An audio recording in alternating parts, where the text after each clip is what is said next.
Hey, Rachel. Hi, how are you? I'm good. How are you? Good. Good.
Hi, Hey, Francesca. Hi, David.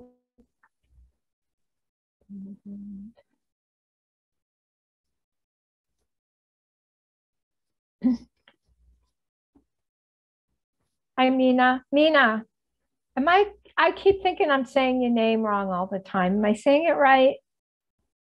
What's that? Am I saying your name right when I say Mina, or is it Mina? It's Nina. It both really, It's but Nina. both. Okay, every time I say it, I say, am I doing that right? I'm going to do Mina, okay? Now you're good. Yeah. It's No, where people I call me about naturally, Nina. yeah, okay.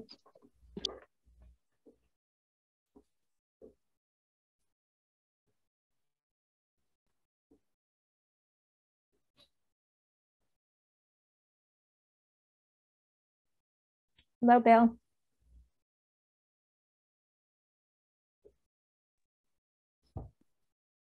Hey, Nahama. Up, Adina's there. Okay. Nahama.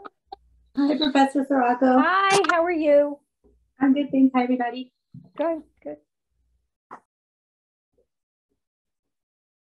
Thank you all being on time. I mark it down. So, but I am going to wait a few minutes.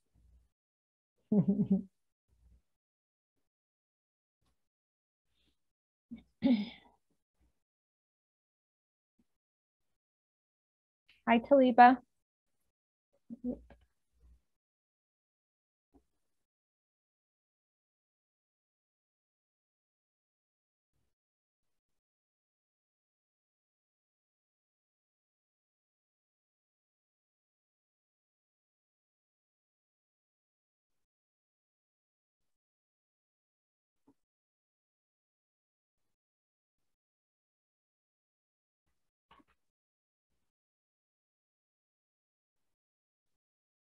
say sorry. I'm going to whisper it so my phone doesn't go off.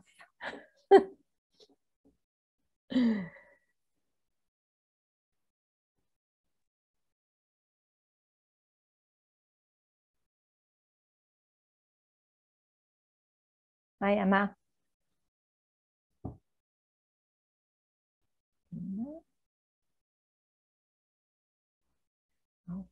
Oh, there's Alana. Hi, Alana. Okay. Wait another minute.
Okay, let's go to it. How's everybody doing, by the way?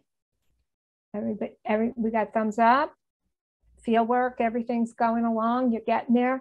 Guess what? This is class 8. We have 6 more classes left, 6 more weeks. So you're past the halfway mark. It's really, I don't know where it went, but we're past the halfway mark. So,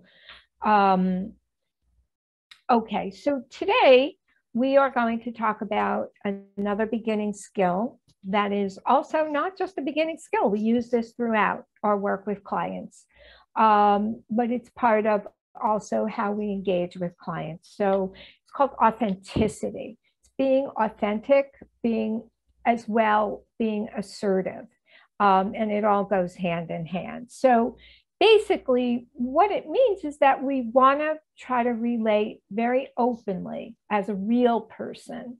And the interesting challenge to this is, how do we do that and still maintain the boundaries that we need to maintain, right? That how do we do that and still maintain our professional role? So we do it we can do both, and it's really about being genuine. And a lot of it is using yourself as well, kind of using your personality. It's definitely in our verbal expression, but it's also in our nonverbal expression. So every skill that we've gone over, we always talk about that we utilize it not only verbally, but non-verbally. So remember, your body language speaks volumes. And so does the clients, right? When we get that body language back. So we're trying to relate in a natural way, something that's natural to you, in a sincere, open, and a genuine manner. Now, what sometimes can come, sometimes what that means is actually using spontaneity instead of something contrived, right? So while, remember, we went over those little key phrases to empathy, but if we only stick with the phrase and pull that out of a hat, that could feel contrived, right? But if we get the idea of what those phrases, why we have those phrases, then you can phrase it in your own way so that it sounds a little more spontaneous.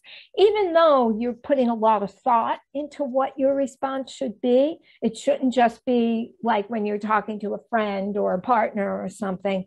It has thought, but what we try to do is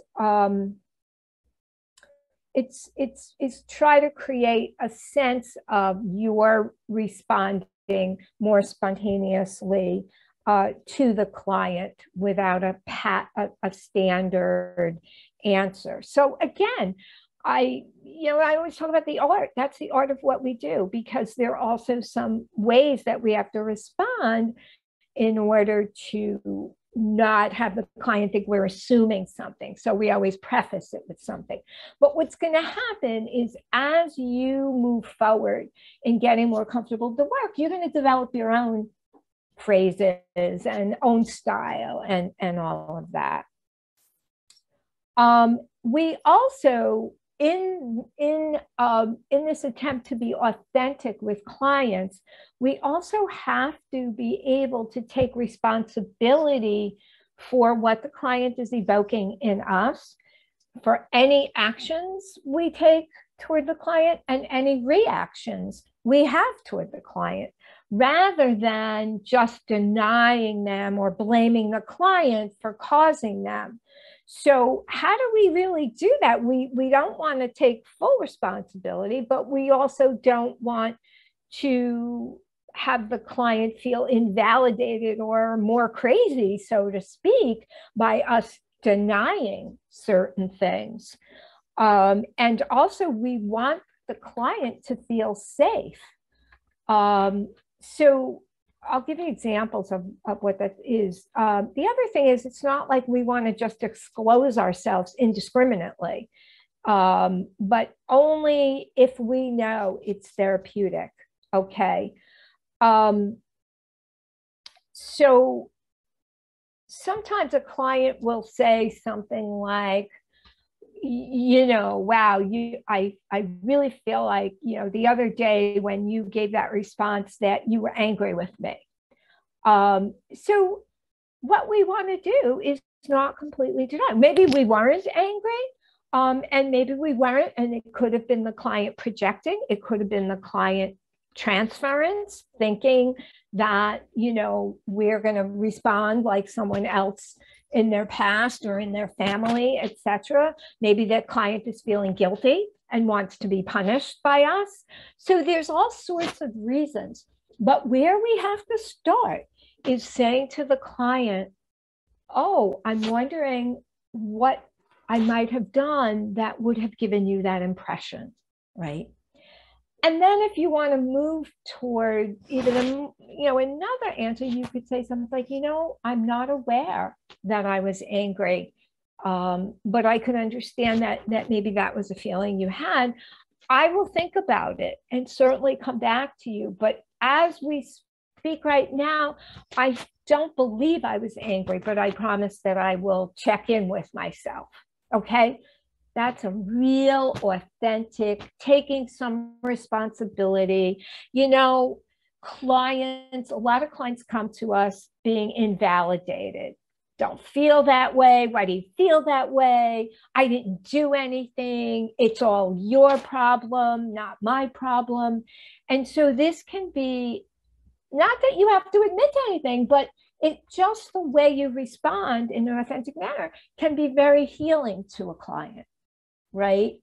And then if you really, say, what, I'm not aware of being angry, but maybe we should explore what made you feel that I was angry. Maybe we should look at what that might mean that you felt, and so then you explore it with the client. Okay. So what we want to do is be careful about disclosing, in that we only want to disclose when we deem it a therapeutic intervention. Okay, when we're trying to express genuine feelings. And the other is we want to be careful about disclosing to meet our own needs. Like sometimes a client, will ask us something and it's very uncomfortable. And so we just disclose indiscriminately without thinking about, well, why am I doing this? And how is this going to help the client, not me, right? Or if we reveal our personal experiences with something that the client's talking about, or we disclose our own feelings about what the client is talking about, that can, we have to be careful about that. You have to really, really think about what is the therapeutic intervention that this is. And you have to, anytime you think about self-disclosing, okay, anytime you say, you check in with yourself and say, is this for me or is this for them? Okay. And that's a good thing. That's a good sort of rule of thumb. And you have to be honest with yourself. We all have to be honest with ourselves. And sometimes our own discomfort makes us want to, or sometimes it's an issue that we haven't resolved yet. And so we use the client to resolve it, right? That's why self-awareness, as I always tell you. So let's talk about self-disclosure as a real bona fide intervention. I'm going to give you a definition. It's in your book, so if you don't want to really take it down word for word. So self-disclosure as defined is a conscious and intentional revealing of information about oneself through both verbal expressions and nonverbal behavior. Smiling, grimacing, shaking your head in disbelief. Don't just sit there and shake your head in disbelief. Recognize that's going to have an effect on the client. And the client is hanging on your every word, your every expression, etc. So if you're going to do it, you're doing it consciously and you're doing it intentionally. Okay, purposeful intervention. It's a wonderful intervention, but I say until you're used to it, etc., maybe err on the side of not using it yet. But certainly, if you feel comfortable, also no one's going to get hurt if we do it. And it's like, oops, it's not like we're going to, anything's going to really happen. What you might get is you might get a response from the client and then you have to deal with it. Or you might get a response like, I don't care about you. I don't want to hear about you. You're going to get all sorts of stuff and then you have to just deal with it. Right. And explore it. Everything is explored. Nothing, not taking it personally. Okay. Everything gets explored. So two types of self-disclosure. One is self-involving self-disclosure, and then the other is personal self-disclosure. So the self-involving actually includes messages that express our own personal reactions to the client. Like, as I think about the losses you've experienced this past year, I marvel how well you have done given all the amount of challenges you have had. And why do you think that could be therapeutic? What do you think that's doing if we look at that? Anybody want to take a stab at it? Alana, and then Bill, and then Jessica. So it's acknowledging that someone went through pain and they had the skills to deal with it, but from an objective perspective, that you as an outsider are noticing how well they've done. Right. And you're pointing out their strengths. Okay. Now, we also have to we do, the timing is important because we also don't want to deny their pain. We don't want to, but usually like if you're wrapping up for the year or you're doing whatever, or you're terminating whatever, you want to do that. But as they're going through it, certainly you don't want to, as I said, timing is everything with some of this stuff. Bill and Jessica, did you want to say something different or?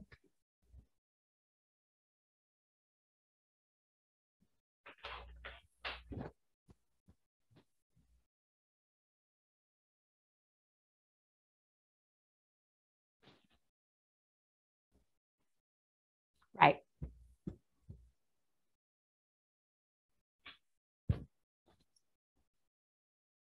Yes. Right.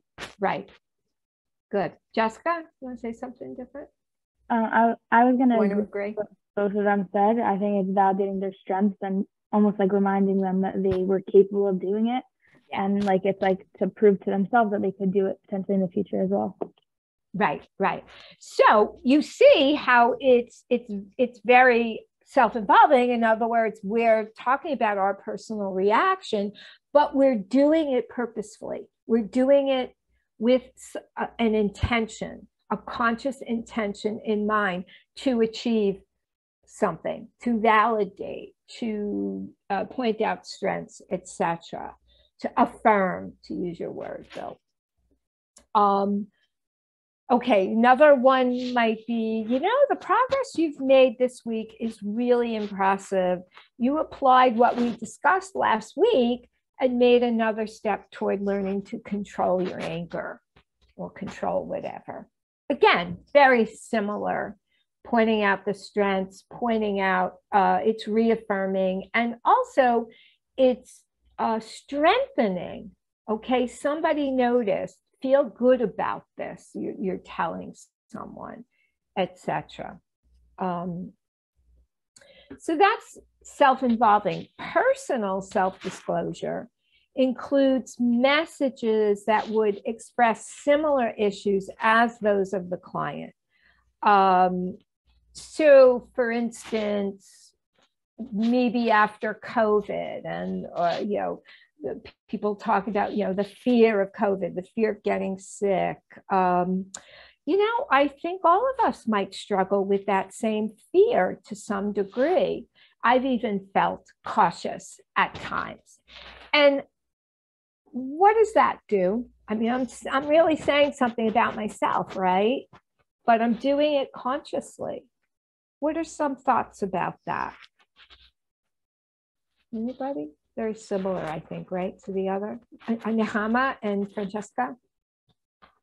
I think it just like validates and normalizes their feelings. Right. Yeah. Yeah. You're not so strange. Also, what it also says is you're not alone, which is usually what groups can do for you. But it's like saying, you're not alone. You're not unusual. There's nothing wrong with the way you're feeling. Francesca, did you want to? I was going to use the word normalized, which is exactly what Nahama said. I think there's something really validating, not just about saying, I felt this, but a number of people have felt this, and sort of grouping it together. Right. A number of people, even I did as well, so yeah.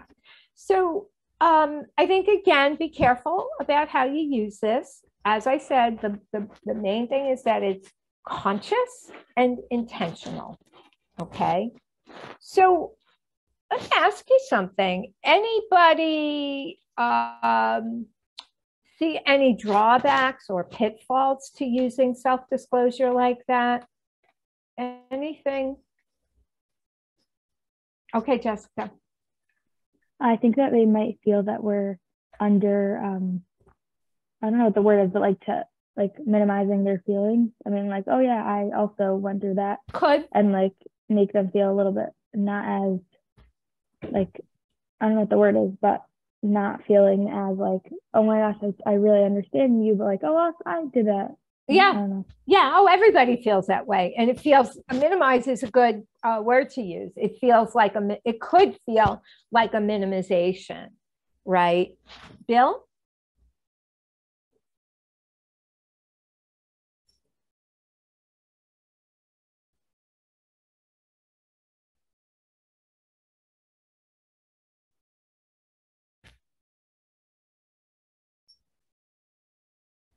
Oh, right. That's interesting. Oh, they can actually use it as a defense to not, oh, that's okay. Yeah.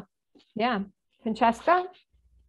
I think we also never ever want a client to feel like they have to take care of us or that they're responsible for how we feel.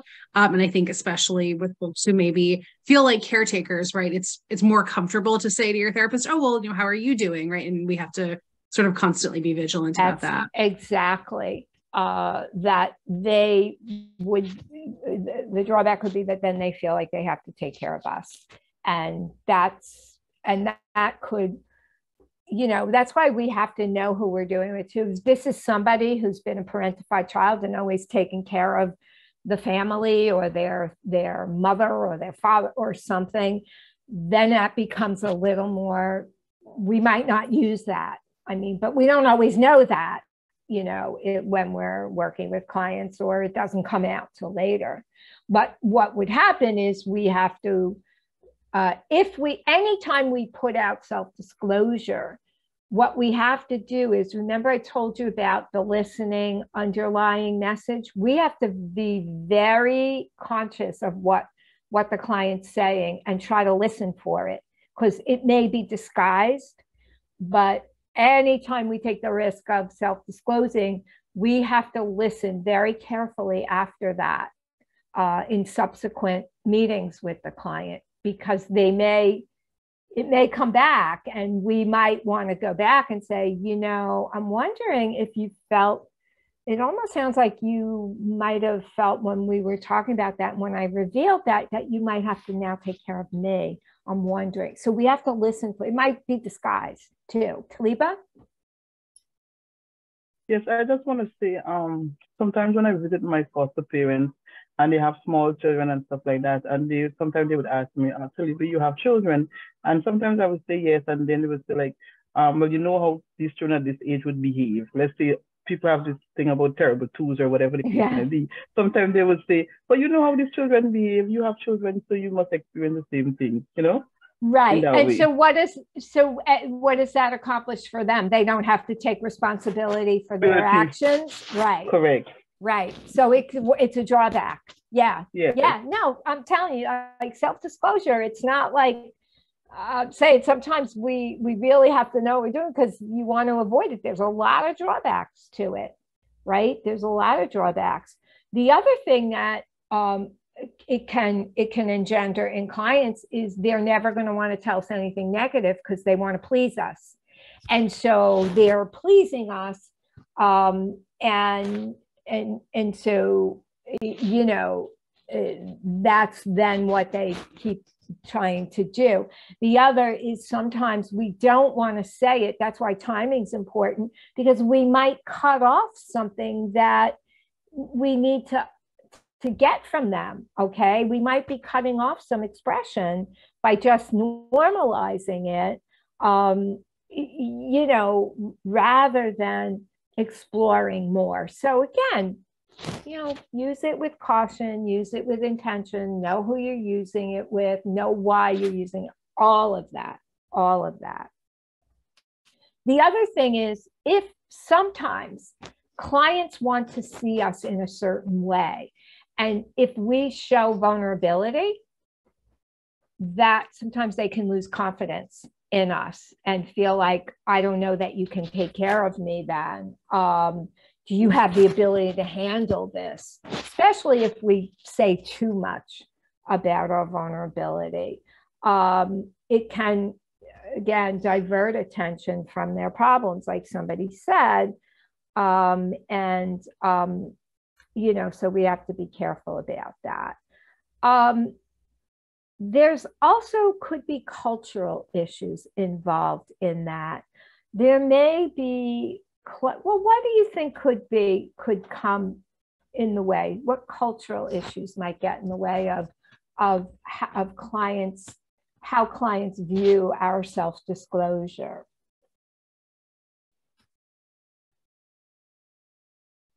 Anybody? So, yeah, oh, go ahead, Bill.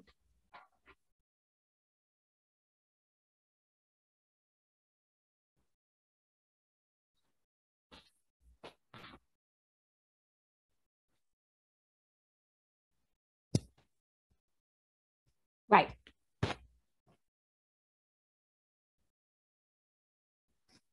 Yes, right. They want to see you a certain way. They want to see you as an expert. They want to see you as, if more trustworthy in their eyes, that culturally you're an authority. There's so many different things. Also, there may be some cultures who require more boundaries than us telling anything personally. And then with others, it could be where there's certain cultures where that is more engaging to them, that there's an informality for certain people, which can work for you or against you, because maybe you need certain cultures, you need boundaries, especially if you're going and visiting. Like when you're doing home visits and stuff, you have to be more careful with that, because already there's loss of boundary when you're entering their home and they want to give you food or they want, whatever. And you have to be careful about boundaries especially, when you're going into people's home. So the timing is very important. So it can develop more trust, but as I say, use with caution. It's a skill and a technique. It can be,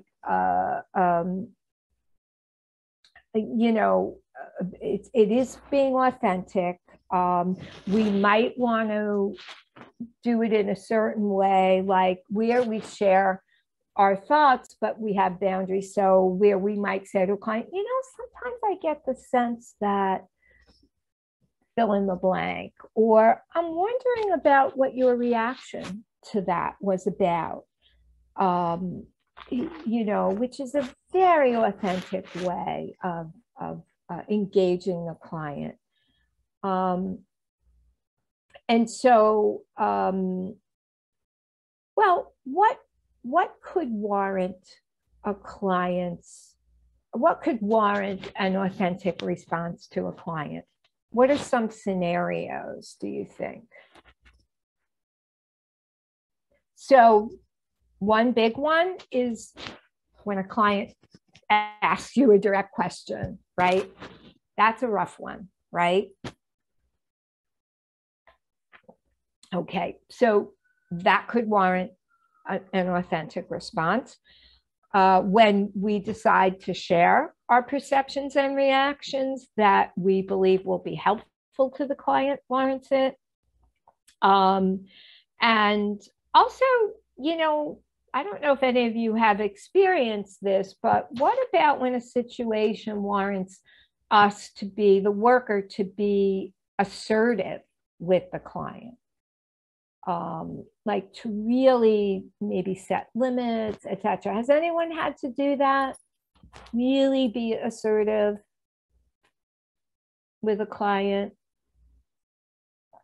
I bet you have, Taliba. Right? I bet. Emma? Yeah, I work with a lot of young male clients who sometimes like to push boundaries and like to, flirt and ask me on dates and, there you go, show off to their friends about it. And you have to draw some pretty hard boundaries there. Exactly. Also, when clients test us, right? They're gonna, and yours are doing that too a lot, right? Adina, you were shaking your head. Yeah, that clients are gonna test us, especially maybe certain age groups, etc., where we have to really establish boundaries. Sometimes we have to establish and assert when to make a client feel safe, especially in group or couples work. Couples work, I'm like right in there, and I have to tell them, you have to stop now, and you have to, in a group, people can't be yelling at each other. You get right in there and you stop them to make clients feel safe, to make everyone feel safe. Confrontation sometimes, is when somebody's trying to put something over, or when they're not taking responsibility for something. So it's very interesting because we're talking about asserting, we're talking about even confronting, but how do we do that? We want to try to do it and be sensitive and have a little finesse while we're doing it, right? So it's a skill that we build, and you'll build it. So maybe we do it by making requests, like in the couple, I'll say, do you think you could say that in a different way? Or you think you could phrase that, or you think you could, say this to so-and-so, where we actually give direction, right? Maybe we have to have clients maintain a focus and not interrupt either at us or each other. And we have to say, could you please wait for so-and-so to speak? Or I'll give you a turn, but just please let me finish my sentence, kind of thing. If you're seeing dysfunction or a dysfunctional process, like in group or whatever, got to get in there, got to assert it. Okay. And then we also want to openly address when a client is angry or is coming in with complaints. We want to really just get right in there and talk about it and have them talk about it. That's sort of asserting or confrontation. You could call it mild confrontation. Now, that new expression, well, I don't know if it's new, but I hear it like you get an email, gentle reminder, right? See, anybody see that? Gentle reminder. I love it. It's very funny. How many gentle reminders before it gets not gentle anymore, right? Before somebody gets frustrated and says, oh, enough. But that's been a big term now. Gentle reminder. Okay, so the other thing in terms of being authentic, is setting limits with clients. Okay, so boundaries. How do we do that? So what happens when a client invites you to participate with them socially? Like, can you come to my wedding? Or I want to send you an invitation to my birthday party. What do you think? You have that story? Oh, I mean, not in my current internship, but where I work, my job I work at an eating disorder treatment center. And my role is like pretty interesting, where I end up becoming really close to clients in kind of like a friendly way. And there have been many, many times where clients wanted to like follow me on social media after they discharge, or and we have to set like very, very clear like boundaries where like they're not allowed to like follow us on social media. If they do, we have to like decline it. The only way that they can contact us is through like our company email address. Like they can't like call our personal phone number. It's like very it's a very hard line with the boundaries, and sometimes it's difficult because like if you get really close with someone, it's hard to kind of like set well and also you don't want a client to feel rejected by you. So how do we do that? We talk about finesse and sensitivity. I've had clients ask me to things, and like I have clients who how many clients I've seen through relationships, marriage, and children. It's been an amazing, it's really amazing. And it's just so incredible to follow them through the process, to help them through relationships that they could never have before, but you work with them. And so maybe someone would say, wow, I would love for you to, come to my wedding. And, there's really sensitive way and say, like I've said things like, wow, wouldn't that be amazing after what you and I have, all the work we've done, it would be wonderful to see that come to fruition. But, given our work together, it would be best for our work if I didn't enter that part, but I want to hear everything about it. I want to send me a picture, you know, all of that. And then I would say, I want you to know I'm with you. I'm with you there in spirit after all we've, you know, I know what you went through to get here. And you and I, you know, and I really appreciate you letting me in on that journey. And then if they need more explanation about the work, or that I think it would affect our work, that it would change things, you know, you can explain that to them. So it doesn't have to be, you know, well, you know, I mean, sometimes if you want, hide behind the agency. It's okay. You know what? The agency doesn't allow it. But if we do that, for some people, that's the only thing that works, right? But for the most part, you want to show more sensitivity. Taliba, that rings true, right, for you? Yes, so true. I can attest to so many stories, but one that really stood out for me, I was working with a family through an adoption process, and it was really tedious back and forth with court and all of that. Long story short, the adoption was finalized. The grandparents were so happy and all of that.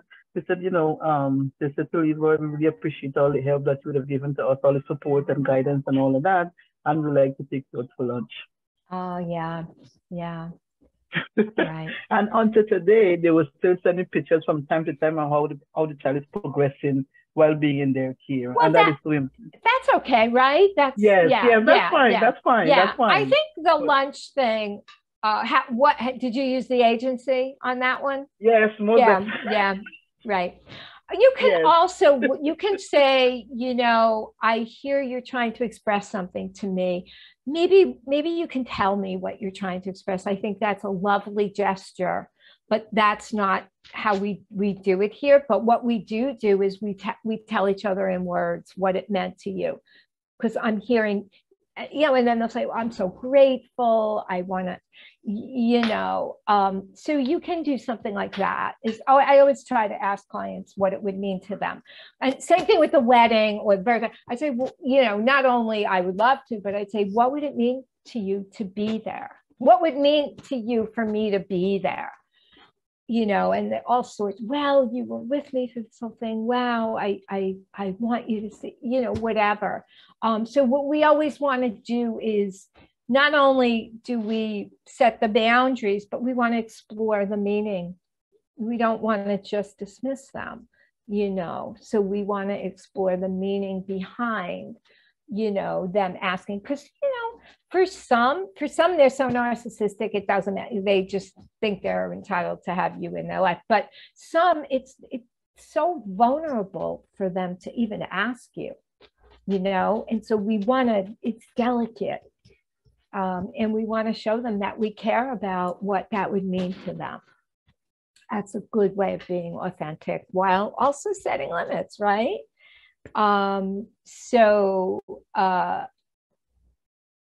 Sometimes clients will ask you to grant them preferential status. You know, oh, we speak the same language, right? So you can put me in the front of the line, right? You know, we have to set. Sometimes, and this can get you into trouble if you're working with like couples or family where somebody in that asks you to withhold, like they'll contact you and talk to you and say, I have to tell you something, and you know, but don't tell so and so, and you cannot, you know, you can listen, but you can say, I just want you to know I can't do that, and whatever you bring to me separately, we're going to have to figure out how you can bring it to either the group, the family, the couple. Okay, so you have to set clear boundaries, because that's what's known as triangulation, being put in the middle. And it's a dysfunctional way of being, and a dysfunctional pattern. So we do have to set the limits with that. I'll tell you, many years ago, I got myself in big hot water with that, and I'll admit it. So sometimes when I see couples, you see each one individually and just get a sense of their own history. And I did. And what I failed to do was preface it and contract with that person to say, I just want you to know that whatever we talk about here, you want to bring in something that we will be able to bring to, when we meet as a couple. And also that if you feel like you can't do it, you tell me how I can help you to bring it in. Well, lo and behold, this woman told me she was having an affair. And I was so caught because it was like I didn't contract well. Contracting is so important. And I thought, oh man, now I have to, what do I do? I didn't tell her that whatever she says is, not confidential. She's thinking it's confidential. And it was a mess. I mean, for me, it was a mess. And I mean, it was many years ago. And I mean, boy, do you learn the hard way, but I'll never forget. I'll never forget not to contract very, very explicitly with clients around that, which goes for any work you do with a client. You make sure you contract around what you can do, what they can do, what the parameters are, what the rules are, etc. Okay, because it comes back to bite you big time. That one did later. The clients can't express their emotions either abusively or in violent ways. And also you may,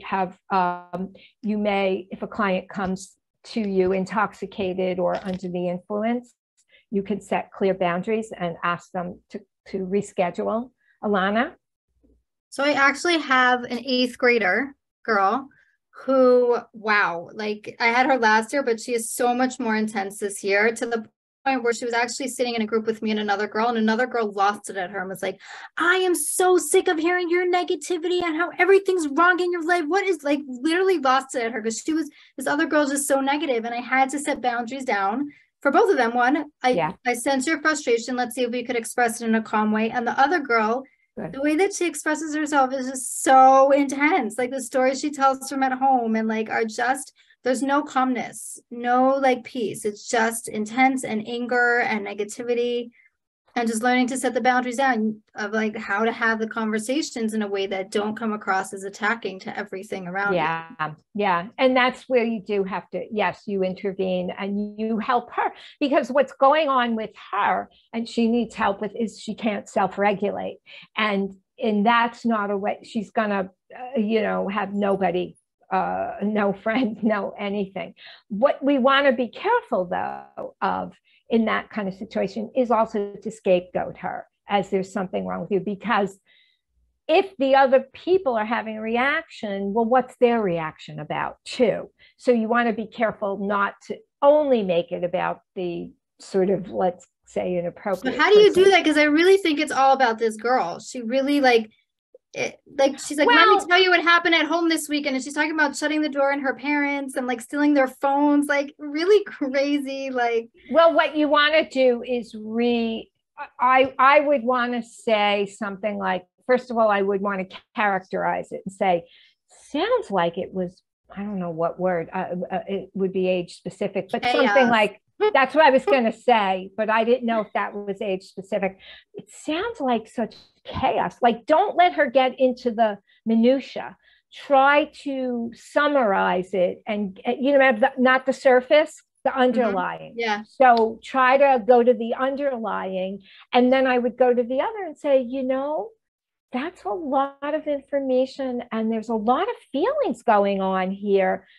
So-and-so, what are you feeling when so-and-so shows us how chaotic it is? That makes a lot of sense. Yeah. Because some of the reaction that the other person has, or even in a group, they'll all scapegoat one person, even though that person is responsible for some of it. What we have to help people to do is also take responsibility for the reaction to it, and that can sometimes help the girl who's having it, because it'll validate, wow, that's overwhelming for me when I hear her say that. It just feels overwhelming. And that's validating that this girl is overwhelmed too. So it can be a beautiful sort of way and interaction that can, help everybody. Thank you. That's very helpful. Yeah, sure. David? Oh yeah, I had a situation with a client, but it was different because the client was sad because this one of the residents that we had on our floor died, and she had like beef with this woman. So she was like, don't tell me she said, "Oh, I'm glad she's dead" or something, or no. She was feeling guilty for things that she said to her. Oh yeah. Well, just let her talk about it. Let her talk about it and separate it out. Sometimes and she has no friends either. Like, she's been there for like 9 years. Well, sounds like she might have some personality issues there going on. No. She's fine with the staff. Yeah, but she's not with peers. So something's, I don't know what that's about. But let her express the guilt, But it's the first time I met with her. Okay, so if she came out with "I feel guilty," but now she only will talk to me. What do you know why? No. Maybe you're not validating her enough, or I don't know. No, she only wants to talk to me. And then whenever I see she sits in front of the elevator, she wants me to do things for her. Okay, so that speaks to what I was saying before, and that's contracting. We talk about with clients when we meet them what our role is and what the parameters are about what we can and can't do for them and what the limitations are. So it's very important that you contract around what your service actually is. And, it sounds like, I don't know if she's very demanding. I don't know. But if I'm sending emails for her like every time I pass the elevator. What do you mean? She wants certain things done, so I got to send emails to the department to get her. Okay, if that's your role, you're an advocate, that's fine. Then that's your intervention is advocating or negotiating or some of the roles that you play. Getting access to a service. If that's part of your role as the social worker, that's perfectly legitimate, right, to do. The other is also allowing her to talk about her feelings if she wants to as well. So it sounds like it's sort of multi-purpose. You have, your role can be. And that can develop trust. Sometimes, getting clients to a service, etc. She wasn't really my client though.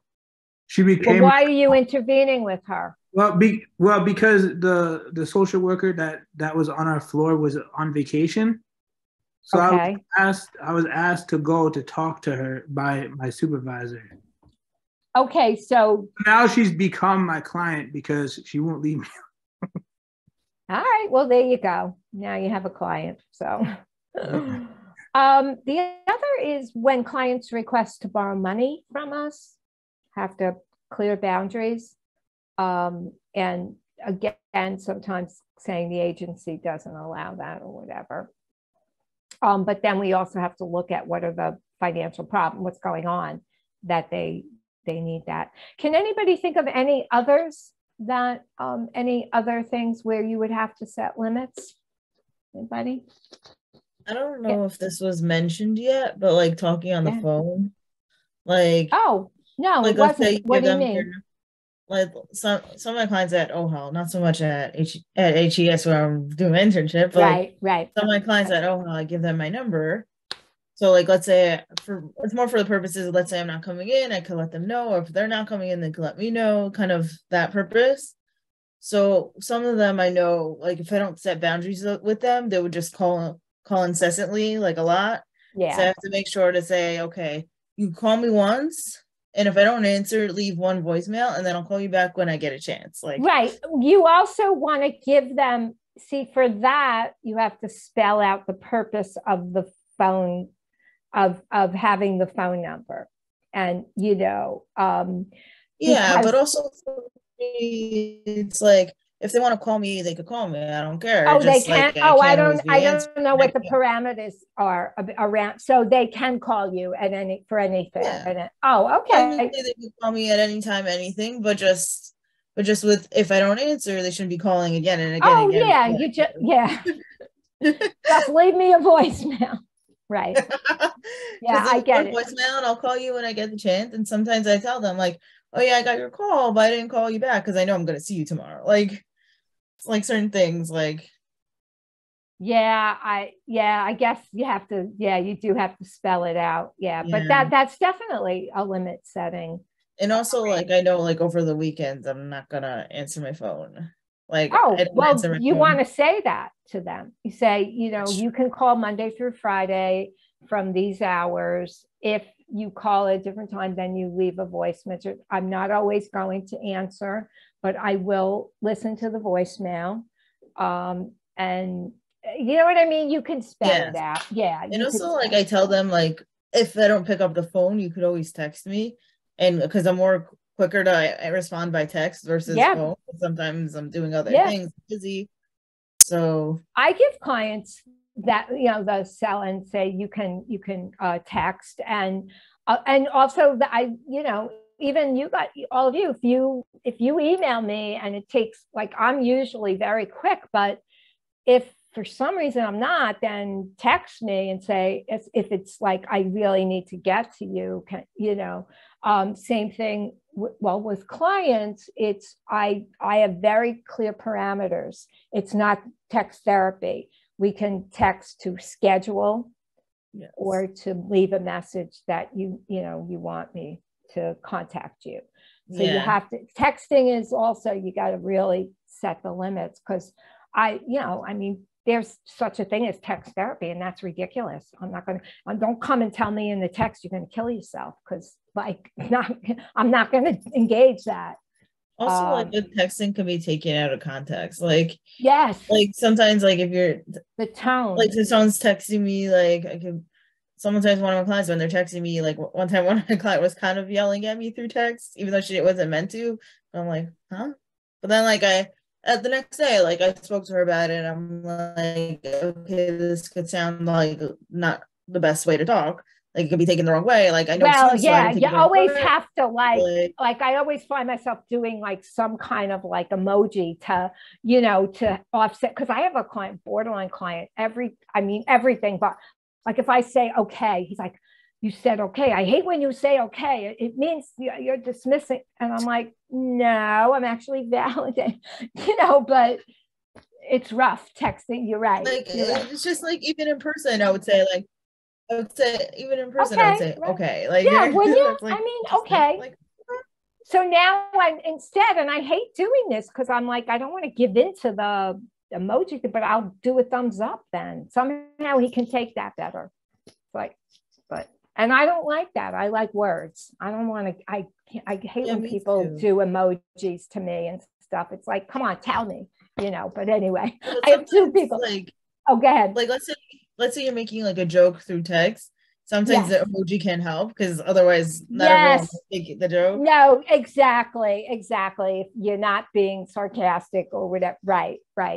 I know. It's a new world. What can I say? It's a new world. This is why I like calling and speaking in person, because me too. Love it. Everything can be taken out of context through text.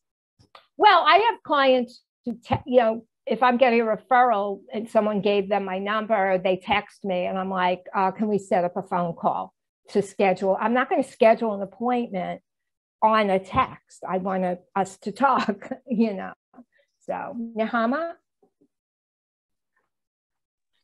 I'm just curious, as somebody who's, like, new to this, how available that's a noise. How available do you make yourself to your clients? Meaning, like, is there a point where you come home at the end of the day and you're not accessible and you're not checking your phone and your emails, and that, do you know what I'm saying? Like, is there a point where, if you work for an agency, it should be the hours of the agency. So if it's a 9 to 5 agency, that's it, done. Unless it's, I know I don't know, some like ACS, you know, that's a 12, 24 hour, you know, it depends. But if you're in an agency, they shouldn't even have your phone number. You should have a line where you have to check in or something. I was thinking I wouldn't want to be calling clients from my personal phone number, just because like there has to be a little bit of like a boundary. People just really abusing that. And they know the agency is 9 to 5. Anything besides that is call 911. I mean, you know, and some agencies have, depending on the agency, they have an answering service, some have a machine, but it should be the parameters of the agency's hours or your hours. So if you're in 3 days a week as a student, it's 3 days a week, and that's the client knows that.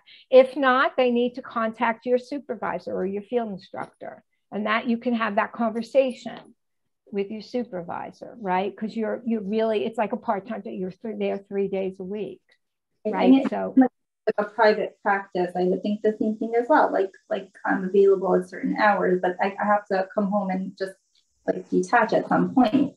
Yeah, no, I mean, private practice maybe a little bit, but no one expects a 24-hour, you know, or they can text or they can email. It doesn't mean I'm going to get to them if they do it at 10 o'clock at night. It means the next day, but they know that, you know, and anything that's an emergency, that's the emergency room or 911, you know, that is not the deal, you know. So, David? Huh? Oh, I was just gonna say I don't give out my extension like when I'm for my clients. I only give it out to one person. Okay, I don't know. That's fine, but the agency is the one that dictates that. If the agency never told me what to do with that. You should ask. You should ask what the protocol is. Yeah.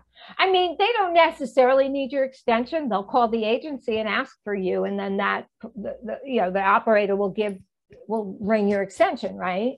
Yeah, that happened with that lady. She bothered the supervisor like 15 times when I wasn't there. Oh my God. So that's good. At least the supervisor got a glimpse of what she's like. No, the whole place, she bothers everybody. All right. She needs some limits.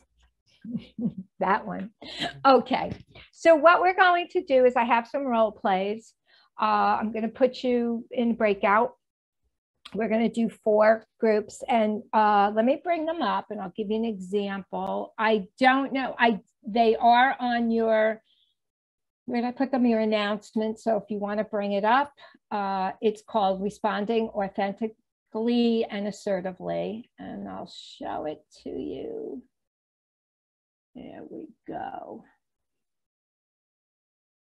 So there's 8 of them, and you're going to, each group is going to just work on 2. And what you're going to do is as a group, so I'll just read the first one.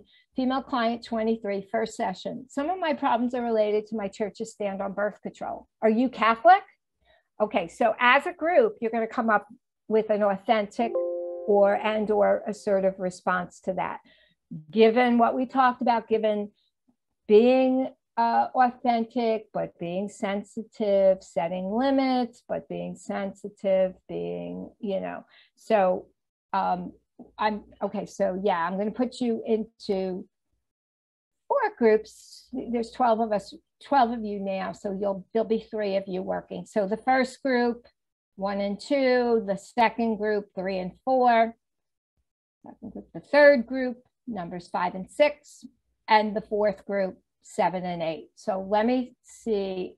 Let me just, here we go. Okay. Stop share. Okay, let me break out room you. Let's hope I can do this right, everybody. You know me. Okay, so, all right, so I've got 4 breakout rooms, 3 in each. I just want to get the timing right. do I do that? All right, I'm going to create. So you're all going to go. Let's see what, okay, can you see who's in what? Do they tell you? Oh, see, I don't know how to do this. Let me see. Okay, so room 1 is the room that Bill is in. Room 2 is the one that David is in. Room 3 is the one that Alana is in. And room 4 is the one that Suri is in. Now, if you're in that group, so that's group 4, that means you're doing number 7 and 8. Okay, everybody have that? I'm trying to, I'm clicking options. What I want to do is, all right, hopefully you'll have enough time. If you finish before, just come back as you finish because there's only 2 of them. So remember, you're formulating as a group a response to these role plays, okay? Given everything we talked about.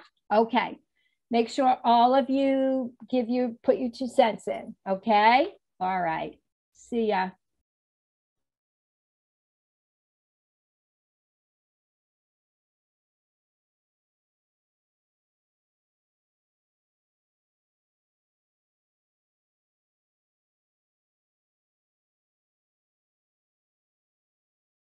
God.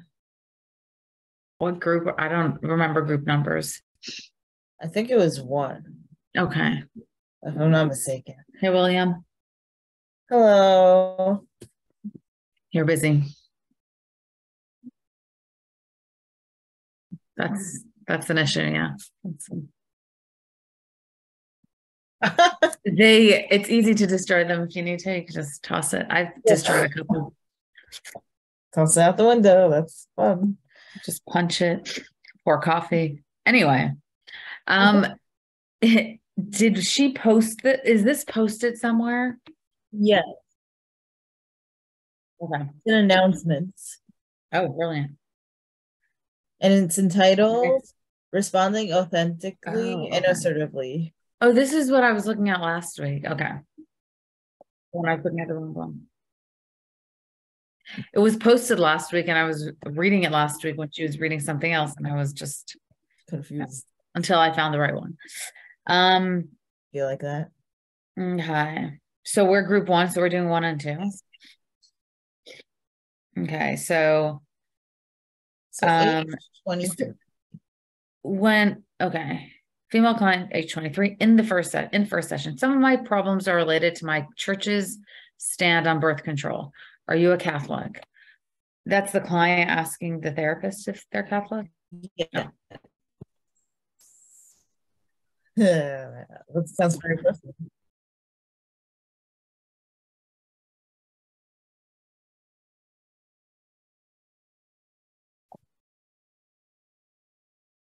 Yeah, or how do how do you feel? Yeah, share with me how you think your problems are related to your church's stand on birth control. Or also kind of like what brought this up, like what's going on type of thing. Try to figure out. Yeah, right. But like something to address the fact that the client is asking if the therapist is Catholic. Like, are they scared to be judged? Is she scared to be judged? Is she like wondering how you're gonna like take it, or just you're bringing in the church, Catholicism? Just or maybe she's trying to prove a point. Like sometimes it's like hard to tell, like unless like you hear like their voice and like you're able to see like the person's reaction. It's like hard to tell like sometimes which standpoint they're coming from. Even though you're supposed to ask that, but it's like sometimes like, are they trying to make a point? Is they really want to know? Like the first time I read it, I thought it was like a little bit attacking, maybe, but then after that, I felt like she's probably wondering if she will be understood or misunderstood or judged, or even if she's having problems with like not fully agreeing maybe with her church's stand, but it's still her, she still might identify with it. And so she doesn't want the therapist to judge her community based on struggles she's having. Like there could be so many ways. I was obviously, yeah, from where she's coming from.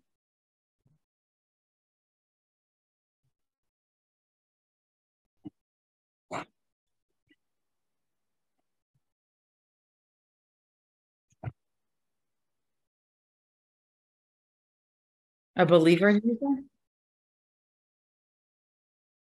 Yeah, yeah. True.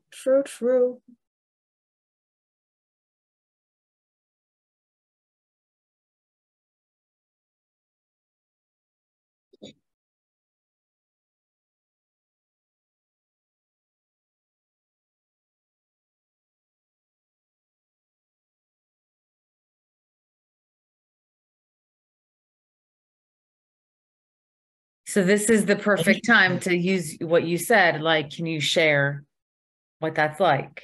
And can you share what does she say? My problems are what? Or about birth control, like yeah, like what do you like how to share your church's stand is affecting your life.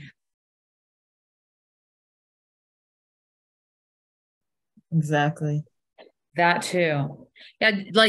Yeah, I feel like the word problems can be like unfolded and so much, like the way it affects your life, the way it's ruining your, like just the use of the word problem is like very not charged, but like packed.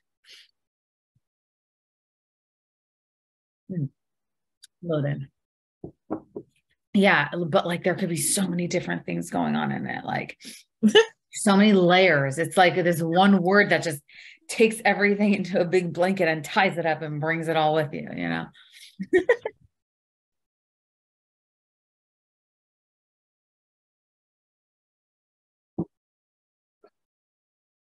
Uh-huh.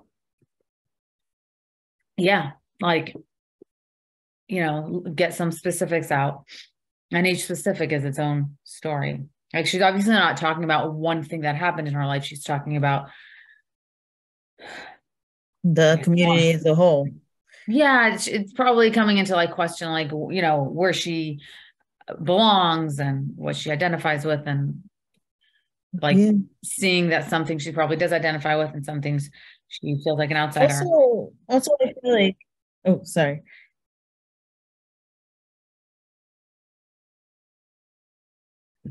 So maybe that's something that she'll say. Or maybe she has a problem because like sometimes her views can conflict with the Catholic Church or something. So that could also be like what's going on also. Like maybe she doesn't like that she's in conflict or something. Right. Yeah, she's probably conflicted about her confliction. Yeah. Like she's like at a crossroads of some sort. But that's, yeah. What's the next? Should we do the next one? Yes. 5th session client. Sorry for taking all the floors. Does someone else want to read? Okay. Sure, I can read. Client, 5th session. You look like you're having trouble staying awake. Social worker is drowsy from having taken antihistamine for an allergy. That's quite an observation.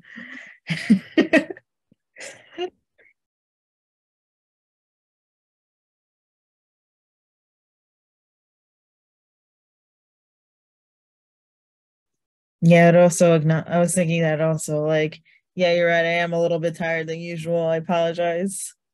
Yeah, I've been there. I'm gonna ask the therapist if they're okay. Like, you sure you're okay? And I feel that sometimes I'm the one that's like yawning and at work, like one of my clients are like, Dino, why are you yawning? Like, what's going on? Like, it's just tired. Yawn. Nothing to do with you, just me. Like take a jog to like get your energy up. Yeah, this again. How did you notice? How dare you?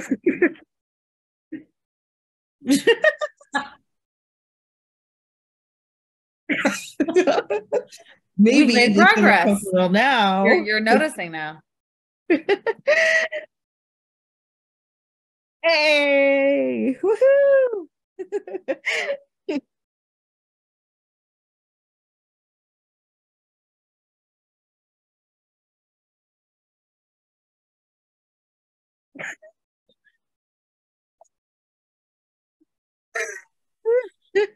Oh, yeah, these are really good. We need to write these down so we can use them.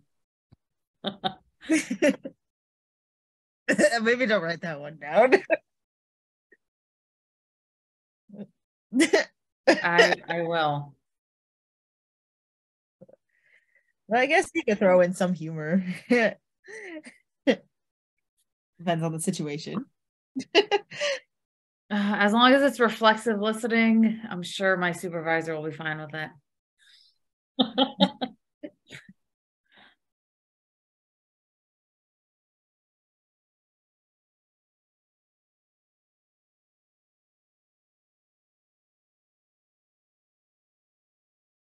Mhm.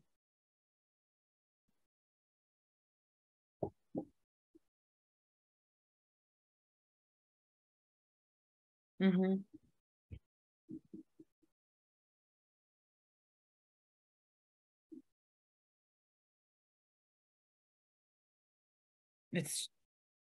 This is true. Oh, Also, interesting. like, you know, there are people, I don't know, I read about a person who was like banned from like ambulances because whatever their disorder was, they always believed they had an emergency and they would call like, I don't know, every day or 3 times a week, like something absurd. Oh my gosh. Speaking of, I had a client who like always made himself fall. Like, I don't know what's going on, but he always made himself fall. So like I went to the day I have to kind of pick him up so we could work together. And then he's like, okay, I'll work. Then he got up and then he just kind of fell right over. I'm like, oh shoot, what just happened? Then like I didn't even like see like him hit his head or anything. I just saw him kind of like tumble over. I'm like, oh shoot, not again. Was this a balance? Like he has like a balance issue inside of his like. It's like more like a mixture of like he just seemed a little tired. So it could be like sometimes when you're tired and trying to get up, it's like whoops. But also like I was talking to one of the day hab staff and they're like, he does this all the time. Like he's such a faker. Like he's trying to like get attention. But like they also called Hatsela and 911 to make sure like everything is okay. But like because you can't just assume that they're just faking it, but Sounds she like was this is like a good candidate for like help. You know, like no, but also if it's for like attention, address that. If there's like a vestibular, like inner balance issue, address that. for sure.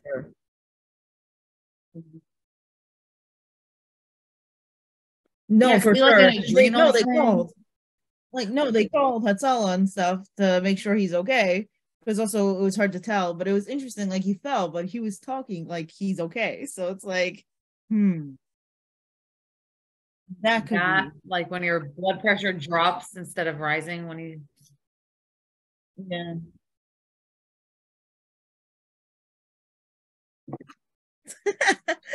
Old age of 22. 23. Hey. Oh,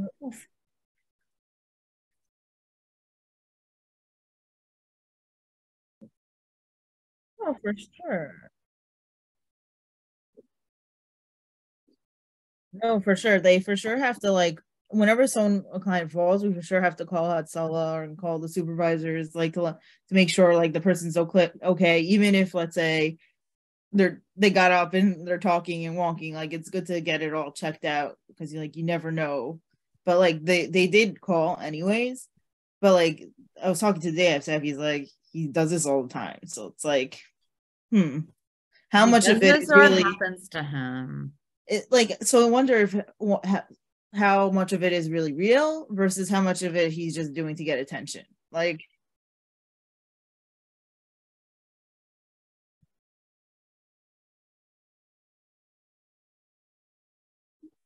Mm-hmm. So it's like hard to whatever. But recently he's been a little bit more calmer. Also, like he stopped drinking coffee, so it's like that can make a he's difference. been more calmer. It most definitely can. Because I noticed he was always so hyper and all over the place and running everywhere and whatever. But then, like on Friday, I saw him and he was like so calm. I'm like, whoa, look at that huge behavioral change. Yeah.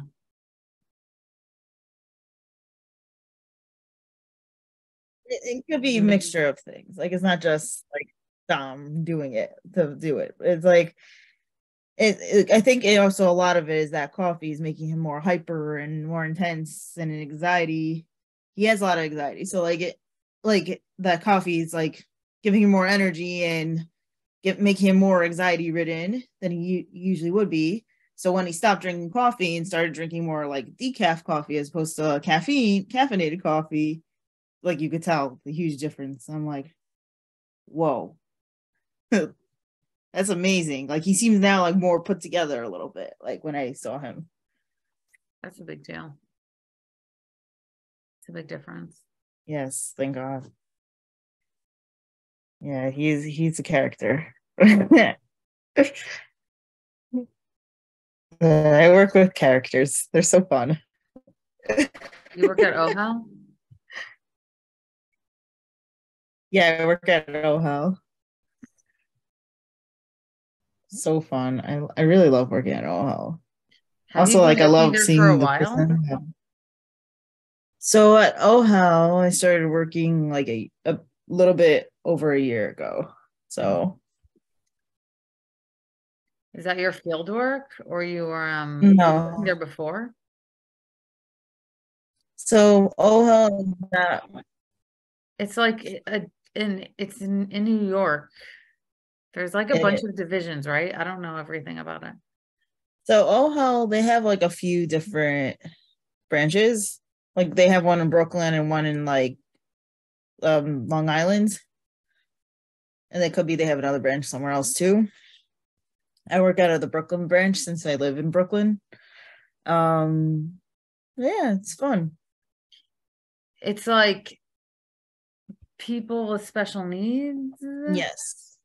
Only I work with special needs? So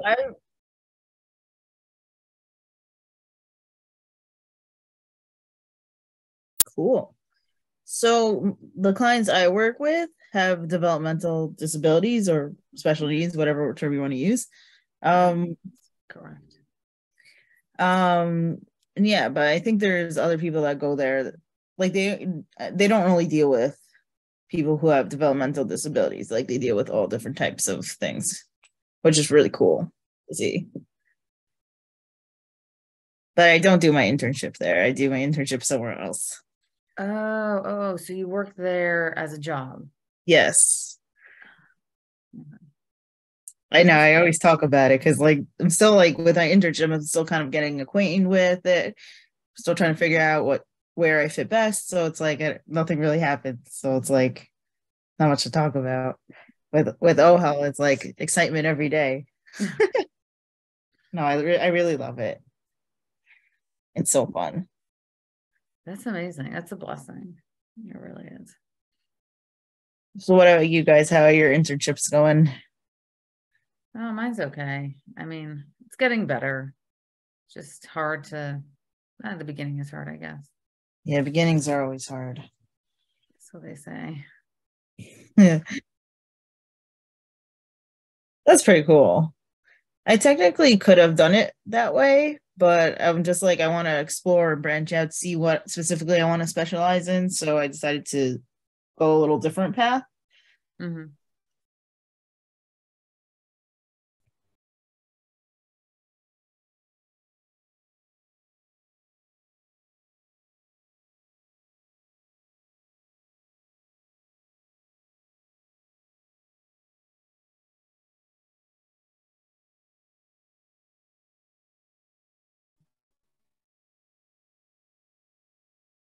Wow. That is so hard.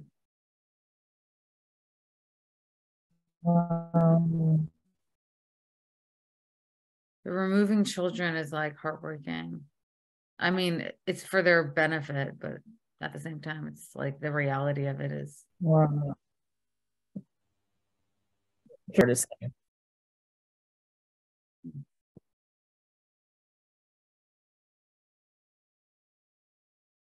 Mm-hmm.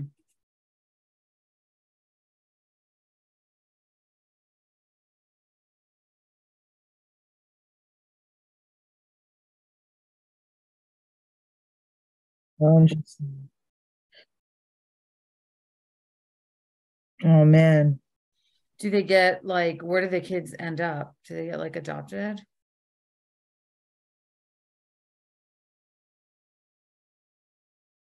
Okay. Mm-hmm. Mm-hmm.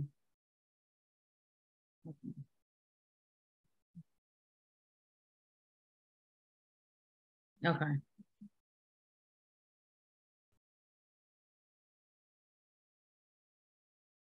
Mm-hmm.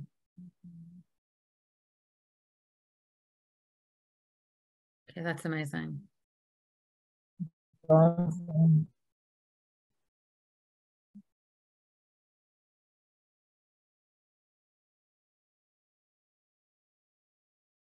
Wow. Okay, that's really like meaningful, Lord. I was gonna say I'll come adopt a child, but no, oh wow. I need to get a second bedroom or a first bedroom.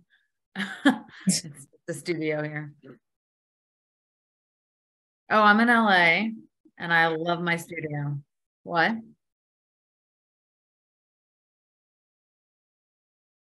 Oh my God. No, like those railroad apartments, those are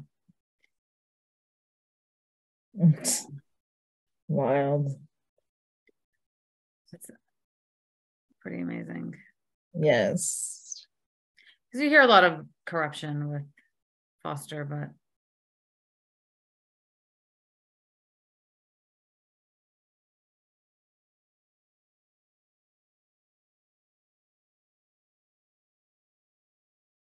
And so, first group has female client, age 23, first session, and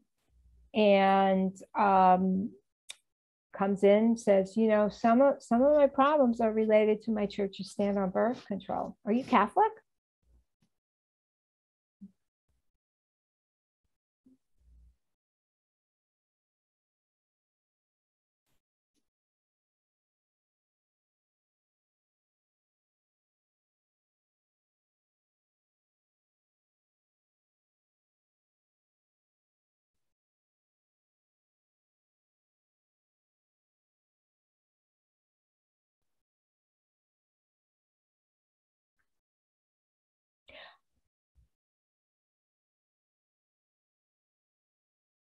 Right. So no, that's good. What you want to do though is the client may not move right to what they feel, okay, until you say, you do that underlying listening, and the underlying message is, I think you're wondering what my stand is, and and if I can really understand you and accept what you're saying, right? So what's going on with the client, in order to move them to the next thing, which is what you're proposing, is saying, and that's another way of doing it, is to say, I'm wondering what yours is. But if we listen for what the client is really asking, they're asking if I could trust you with with telling you what my stand is, right? So we want to try to go for that, and then reassure them,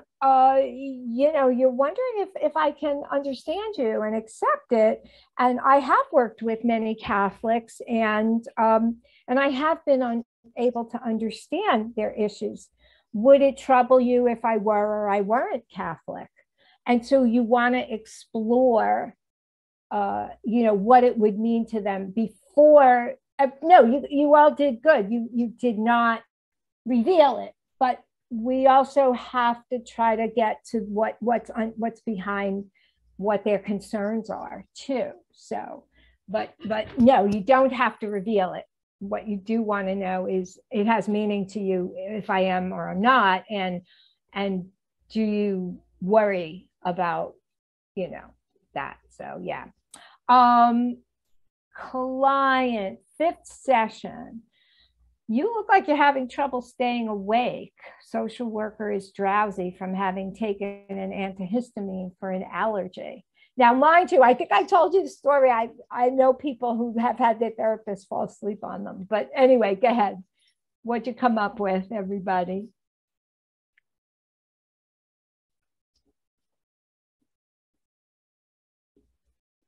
Great.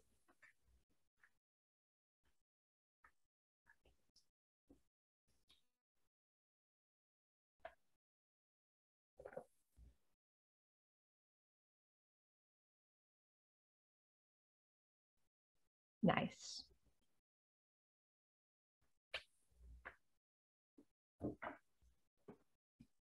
Well, you wouldn't, but that's a really good, I was with a client for a year before he even knew that I was alive. And you know how I knew it? After a year, I was having some kind of allergy and my eyes were teary and my nose. And he said to me, "Oh, you should try chlortramatron, whatever." And I just thanked him. And then I thought to myself, this is the first time he acknowledged that I exist in the room. So very similar. You're absolutely right to have that observation that the client, it's really quite something. But you're absolutely right to acknowledge it. You're absolutely right to apologize, to admit, I actually did have to take an antihistamine before. You might also want to reassure them the drowsiness has nothing to do with you. Go ahead, Francesca. What do you want to say? Sorry, I wasn't in this group, but I'm going to weigh in. Okay. I didn't fall asleep, but I had something very similar a few weeks ago where I was having horrible allergies. And I knew that they wouldn't go away unless I took Benadryl, which like knocks me out, probably does for everybody. Right. And so I was about to meet with a student for the first time. She's a first-year student, and I knew from the way she booked the appointment that she was really nervous. And so I sort of sat down with her on the couch outside my office and I said, "I'm feeling terrible and I will not be very helpful to you. And I have to go home right now." And I brought her over to my colleague who rescheduled her. And when she came in the next week, she said, "I never knew lawyers could have a job where they can leave sick in the middle of the day." And so we ended up having this whole opening to talking about how you have to have a balance. And it was just a total random fluke that she was the student, right, that I felt so miserable right before her appointment. Isn't that, and you role modeled for her that, oh, how awesome. But the most important piece to that is, first of all, that you knew it and you didn't try to start falling asleep or whatever, but that when she came back, it sounds like you were able to explore it with her and what it meant to her, etc., which is really what's important, David? Oh, I was gonna say, I just stand up because this woman's room is curtains drawn, doors closed. Well, not, I leave it halfway open, lights off. So that's why I fell asleep that time. The whole room is dark. Oh, okay, right. I forgot to mention that when I said that. Right. Yeah, no, it's conducive to falling asleep. It's depressing too. Yeah. Okay, so second group, adult group member to social worker in second session. Group members have been struggling to determine the agenda for the session. "I wish you'd tell us what to talk about. Isn't that a group leader's function? We're just spinning our wheels." It's not an easy one. You have to know group, what your role is as facilitator, right? Oh, what happened, group? That's my group, right? Yeah, okay. I think so. The group two?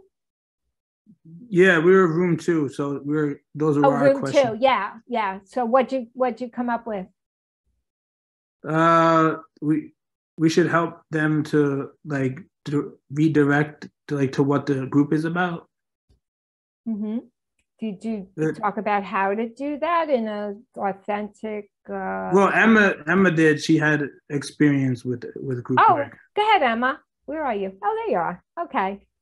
I just like, I mean, it's kind of depends on like the structure of the group that you're running, like working with, because like it kind of depends. But I said like acknowledging like, yeah, like I see that like you guys are struggling and this is really difficult. And that's like definitely a part of this experience is kind of learning how we can all together like do this. So, and then from there, like depending on what your actual role is in the group, like you can remind them of what your role is in the group, right? Like whatever it is, or also be like, okay, like redirect them, like this is what the topic that I was thinking of, like does somebody want to first like share this and then kind of allow the conversation to flow naturally, just helping structure it. Right. Yeah. I mean, usually, again, depending on the group, it sounds like this would be a group where they're generated by the clients, that the topic gets generated. And so you did all good things. You want to say, wow, yeah, I can really sense your frustration around, not being able to come up with an agenda. But if I actually came up with it, it might not fit a number of you. And so maybe it would be helpful if you all sort of tried to come to a consensus about what we should discuss in the front. So what you're doing is you're acknowledging the frustration, you're educating them to the group process, and then you're saying, I'm kind of here for you. Let's see what we can do. And I can help you, how I can help you, right? So absolutely good. Male client 6th session. My partner and I are having a party next Wednesday, and we thought we'd like to have you and your partner come. That's a hard one. Well, I said that you could say that you want to hear about it, so that you could be involved in what they're doing by listening to it after it has occurred. Okay, yeah. So it's twofold. One is that's what you move to. The other is you want to maybe thank them. Thank you so much for that invitation. It's a compliment that you would ask me to that. And then you would go, into what would happen. Really, it might, if I were to come into a social setting with you, it actually might dilute what we're doing here and what my role is in your life. I hope you understand that that the integrity of our work together is very important, and so that's why I can't accept. And then, like what you said, David, but wouldn't that be? It would be lovely to be part of that, and I certainly. I'm with you in your fun or whatever. I don't know, however you worded it, but yeah, that's authentic. It's sincere, and yet it's boundaried, right? That's what we're talking about. How do we do both? Okay, so 1, 2, room 3, female client, 10th session. I really felt irritated with you during the week when I brought up taking the correspondence course in art. All you could talk about was how some correspondence courses are just stealing your money, and that I could take a course at a college for less money. I knew that, but I've checked into this course and it's well worth the money. You put me down. I really resented it. It's another hard one. That's a hard one. I don't know who. So it was me, Francesca, and Ahama. We had some awesome conversations about both of them. But this one, we felt like acknowledging, first of all, we were confused that the therapist was giving, Francesca brought this up, that we were confused that the therapist was even going on a rant about it. It's bad. Yeah, you're cleaning up that therapist's mess right now. That's what you're doing. Right? Yeah. And then we discussed about acknowledging it and saying, thank you for bringing that up. I appreciate, you being comfortable enough with telling me this. I'm really sorry that it went there. Let's now talk about your thoughts and your feelings about this again, so I can appropriately address it. And, and you're right. I didn't explore it. You want to admit that you might have, you're right. I didn't, but I really, want to now. I was I made assumptions. Maybe I was a little too concerned about you and I was being overprotective. I'll own that, blah, blah, blah, blah, blah. Beautiful. Yep. Acknowledge. Yeah. Client 7th session. You seem uptight today. Something bothering you? And the social worker has been under strain associated with the recent death of a parent. Yeah, that's a hard one too, right? Francesca, go for it, because you had like 2 double views on this. Thank you. We had a really good conversation about this. So good. I think first, I think it depends how the client says it, right? So something really sits uneasily with me about the word uptight.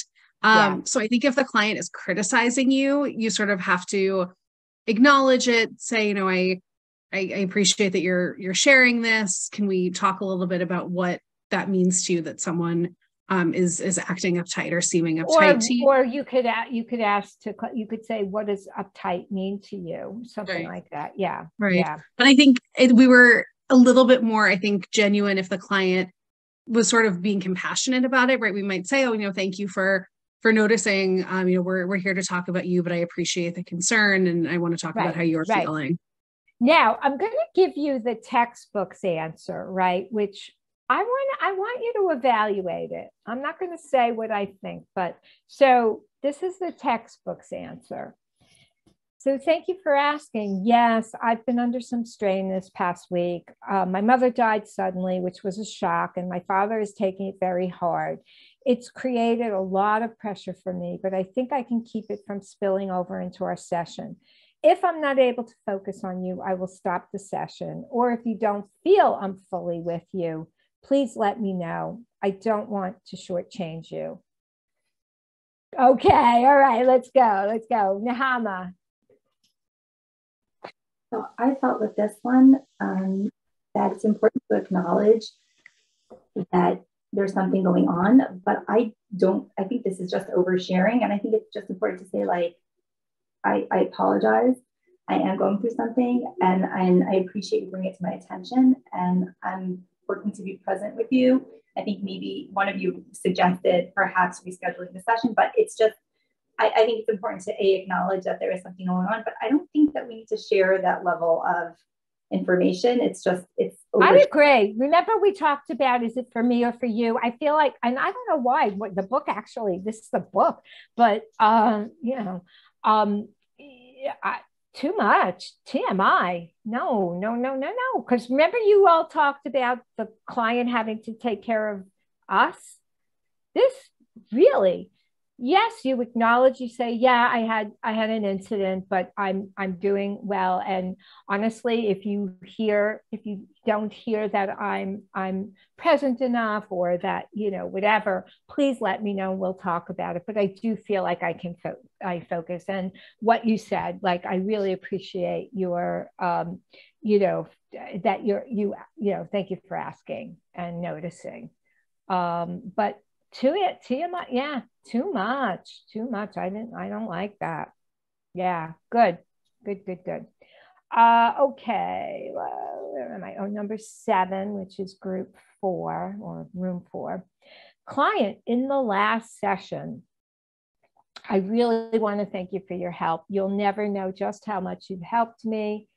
I feel like I was a sinking ship before I saw you. Now I feel like I've got my head screwed back on straight. What do you do?